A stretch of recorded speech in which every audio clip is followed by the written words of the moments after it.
সৃষ্টিকর্তা মহান আল্লাহ তাআলাকে নিয়ে বাজে মন্তব্যকারী বাউল শিল্পী আবুল সরকারের পক্ষ যারা নিচ্ছেন কিংবা তার গ্রেপ্তারে যারা প্রতিবাদ জানাচ্ছেন, তারা আদৌ কি ভেবেচিন্তে প্রতিবাদটা করছেন?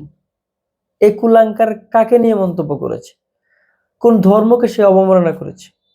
আপনারা কি একবারও ভেবে প্রতিবাদটা করছেন? যেখানে এই কুলাঙ্গারের সর্বোচ্চ শাস্তি সবার দাবি করার কথা, সেখানে আমাদের এমনও নজির দেখা লাগছে এর পক্ষ নিয়েও মানুষ মাঠে নামছে, প্রতিবাদ করছে। একটা মুসলিম প্রধান দেশে এমন নজির আমাদের দেখা লাগছে।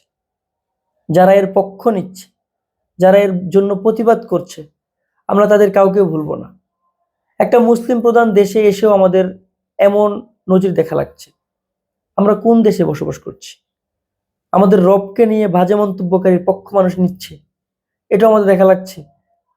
যেখানে একটা তোলপাড় হয়ে যাওয়ার কথা, এর সর্বোচ্চ শাস্তির দাবিতে সবার মাঠে নামার কথা, উল্টো এর পক্ষ মানুষজন মাঠে নামছে, এটা আমাদের দেখা লাগলো। যারা এই আবুল সরকারের পক্ষ নিচ্ছে, যারা সৃষ্টিকর্তার অপমানকারীর পক্ষ নিচ্ছে, আমরা তাদের কখনোই ভুলবো না। একটা মুসলিম প্রধান দেশে এসেও যারা এসব কাজ করছে, তারাও আমাদের কাছে আমাদের শত্রুর মতো।